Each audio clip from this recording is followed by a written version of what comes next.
ভাই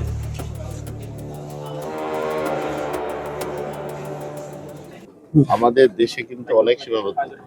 এই বর্তমান নির্বাচিত সরকার যখন যাত্রা শুরু করেছে, সবচেয়ে বড় সীমাবদ্ধতা ছিল 30 লক্ষ কোটি টাকা লোনের বোঝা মাথায় নিয়ে যাত্রা শুরু করেছে, কিন্তু কোনো সোশ্যাল ওয়েলফেয়ার প্রজেক্ট কি থেমে থেকেছে? না, থেমে থাকেনি। আমরা কৃষক কার্ডও দিচ্ছি, আমরা ফ্যামিলি কার্ডও দিচ্ছি। অর্থাৎ যত এখানে সীমাবদ্ধতা থাকুক না কেন, এগুলোকে কাটিয়ে আমরা যে উদ্দেশ্যে এটা স্থাপিত হয়েছে, এগুলো আমরা ইনশাল্লাহ সাকসেসফুল করবো। এর জন্য যদি নির্বিচ্ছিন্ন বিদ্যুতের ব্যবস্থা করতে হয়, ইনশাল্লাহ সেটা যে কোনোভাবে করা হবে।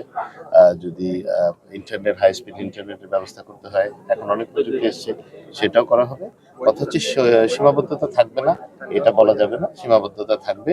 হয়তো অদূর ভবিষ্যতে সীমাবদ্ধতাগুলো থাকবে না, বাট এই চলমান সময় যে সীমাবদ্ধতাগুলো আছে সেগুলো কাটিয়ে কিভাবে এটাকে নিরবিচ্ছিন্ন সার্ভিস প্রোভাইড করা যায় বা এটাকে কিভাবে ফাংশনাল রাখা যায়, এটা আমরা সর্বোচ্চ চেষ্টা করি।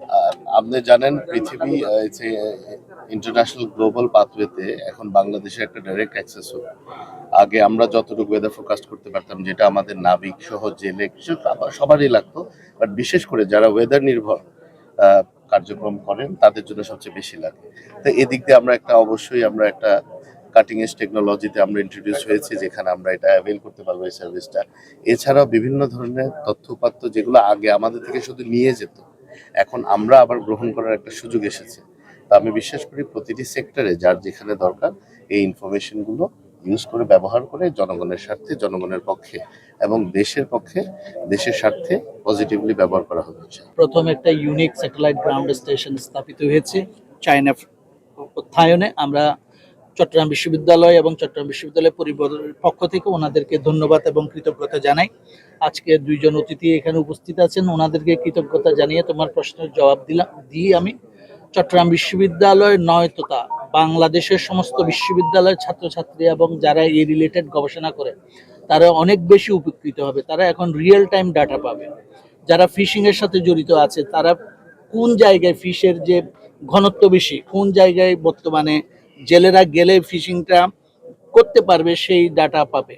আমাদের স্টুডেন্টরা হ্যান্ডস অন ট্রেনিং এখান থেকে নিতে পারবো, how to analyse the real time data, এই এক্সপিরিয়েন্সটা পাবে। আমরা যে জিনিসটা বলছি, বাংলাদেশকে যুব সমাজকে যদি স্কিল ম্যান পাওয়ার করতে হয়, this is the one of the sector which is going to be improved by the using the data from the satellite which we will receive from the satellite. Thank you.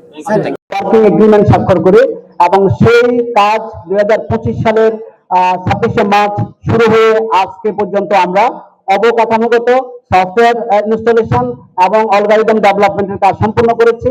এখন পর্যন্ত আমরা 11টা স্যাটেলাইটের সাথে connectivity পেয়েছি এবং এই স্যাটেলাইটগুলো সবগুলো হচ্ছে আর্থ অবজারভেশন স্যাটেলাইট। এগুলো methodological information as well as the oceanographic information আমাদেরকে প্রোভাইড করবে, যেগুলোকে ব্যবহার করবে আমরা এই যে সুনীল অর্থনীতি যে সমুদয় সম্ভাবনা বাংলাদেশের জন্য আছে, তার জন্য যে পলিসি দরকার এবং তাদের যে ইনিশিয়েটিভ দরকার সেগুলো মেক করার জন্য, এবং সমুদ্র কেন্দ্রিক যে ধরনের আমাদের প্রাকৃতিক দুর্যোগ আছে সেই দুর্যোগ মোকাবেলায় আমরা কি ধরনের সিদ্ধান্ত নিতে পারি, এই ধরনের ইনফরমেশন চট্টগ্রাম বিশ্ববিদ্যালয়ের এই ডাটা সেন্টারের গবেষণার মাধ্যমে প্রোভাইড করবে জাতীয় যেসব প্রতিষ্ঠান আছে এবং আমাদের যেসব প্রাইভেট অর্গানাইজেশন আছে তাদেরকে। সাথে সাথে আমাদের মূল উদ্দেশ্য হচ্ছে চট্টগ্রাম বিশ্ববিদ্যালয়কে সমুদ্র গবেষণায় আন্তর্জাতিক পর্যায়ে নিয়ে যাওয়া, এবং আমরা মূলত আমাদের সমুদ্র গবেষণার সক্ষমতাকে বৃদ্ধি করার জন্য এই স্থাপন করেছি। আমি ব্যক্তিগতভাবে বলছি, আপনাদেরকে নিঃসন্দেহভাবে বলছি, এই প্রতিষ্ঠানের সাথে এই প্রতিষ্ঠানের যে ডাটা ডাউন লিঙ্কের যে সিস্টেম, এর সাথে আমাদের জাতীয় নিরাপত্তার কোনো ঝুঁকি নেই। কারণ হচ্ছে আমরা যেই সকল তথ্যপত্রগুলো নিচ্ছি, আমাদের এখানে ডাউনলোড করছি, এগুলো সবগুলাই হয় চাইনিজ, না হলে আমেরিকান, না হলে জাপানিজ অথবা ইউরোপিয়ান স্যাটেলাইট থেকেই তথ্যপত্রগুলো নিচ্ছি। তার মানে আমরা যে তথ্যপত্রগুলো নিচ্ছি এই তথ্যপত্রগুলো অলরেডি ওই সকল দেশের কাছে বা তাদের স্যাটেলাইটের কাছে আছে, বরঞ্চ আমরা এই তথ্যপত্রগুলো ডাউনলোড করার সক্ষমতা অর্জন করলাম। সুতরাং এটা যেহেতু